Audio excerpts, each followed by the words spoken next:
पिंपरी चिंचवड शहर पुलिस ने 262 रिक्तियों के लिए पुलिस भर्ती आयोजित की है। पिंपरी चिंचवड पुलिस कमिश्नरेट में पुलिस भर्ती 19 जून से शुरू होगी। पिंपरी चिंचवड पुलिस आयुक्तालय में 265 रिक्तियों के लिए लगभग 15,042 उम्मीदवारों ने आवेदन किया है। आवेदन करने वाले अभ्यर्थियों में 2/3 पक्ष के अभ्यर्थी भी शामिल हैं। Pimpri Chinchwad police commissionerate police भर्ती 19 जून से 10 जुलाई 2024 के बीच 2 चरणों लेखी परीक्षा और फील्ड फिजिकल टेस्ट में आयोजित की गई है। फील्ड टेस्ट का आयोजन इंद्राणी नगर स्थित संत ज्ञानेश्वर स्पोर्ट्स कॉम्प्लेक्स में किया गया है।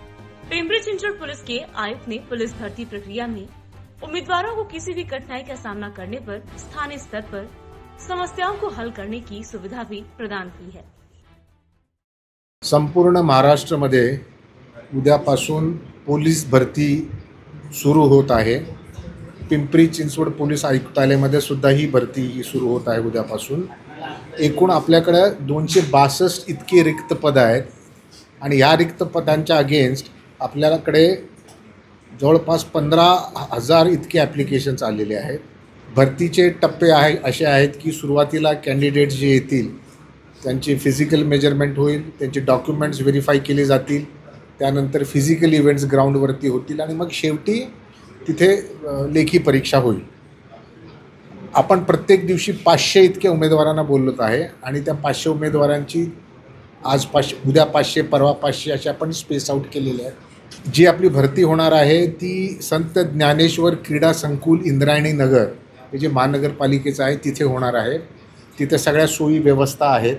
जर पाऊस आला तर सर्व उमेदवार आणि पोलीस भरतीतले अधिकारी कर्मचारी यांच्यासाठी सोय आहे, ते तिथे थांबू शकतात, कोणी भिजणार नाही। आणि जर कडक ऊन पडलं आणि यथाकदाचित कुणाला डिहायड्रेशन झालं तर त्याचीसुद्धा आपण व्यवस्था केलेली आहे। आपले डॉक्टर्स आहेत तिथे आणि त्याचबरोबर जे लागणारं ग्लुकोज आणि बाकी गोष्टीसुद्धा आहेत, म्हणजे त्याची इमिजिएट ट्रीटमेंट करता येईल। बाहेरच्या बाजूला केळी व इतर गोष्टी खाण्याच्यासुद्धा सोय करण्यात आलेली आहे। या वेळेला टेक्नॉलॉजीचा भरपूर वापर होत आहे भरतीमध्ये। मागील काही भरत्यांमध्ये इम्पर्सोनेशनचे प्रकार घडले आणि पोलीस केसेसही त्याच्यामध्ये दाखल करण्यात आले। आता आपण प्रत्येक कॅन्डिडेटचं बायोमेट्रिक घेत आहोत, तर बायोमेट्रिक्समुळे इम्पर्सोनेशनचा काही विषयच राहणार नाही। आपला जो तेथील ट्रॅकसुद्धा आहे जिथं आपण आउटडोर इव्हेंट्स घेतो आहे तो सिंथेटिक असल्यामुळे चिखल होण्याचाही काही तिथे विषय नाही आहे। सर्व अधिकारी कर्मचाऱ्यांनी रिहर्सलसुद्धा तिथे घेतलेले आहेत। आमचे ॲडिशनल CP परदेशी साहेब या संपूर्ण भरती प्रक्रियेचे इन्चार्ज आहेत। त्यांनीसुद्धा सर्व रिहर्सल्स, साधन सामुग्री, लागणारी इक्विपमेंट, RFIDचा पण वापर होतो आहे, टेक्नॉलॉजीचासुद्धा वापर होतो आहे।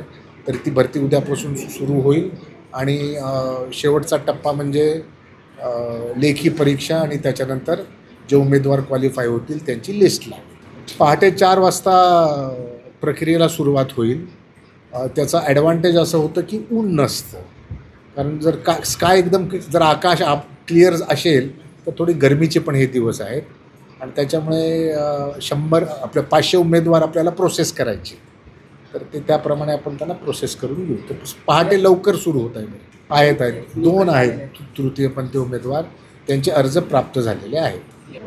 हे बघा, ॲप्लिकेशन्सना कोणी महाराष्ट्रातला माणूस कुठे अप्लाय करू शकतो, त्याच्यामुळे ते तसं सांगता येणार नाही। सर्वसामान्यपणे वेगवेगळ्या ठिकाणांहून अर्ज येतात। असं नाही आहे की पिंपरी चिंचवडमधल्यांनीच पिंपरी चिंचवडमध्ये अप्लाय केलेलं आहे। त्यांना ते मुभा आहे, 5 ठिकाणी अर्ज हे भरता येतात आणि त्यांना कुठल्याही 5 ठिकाणामधून कुठल्याही ठिकाणावरून वंचित राहू नयेत असं सुद्धा टाईम टेबल करण्यात आलेलं आहे।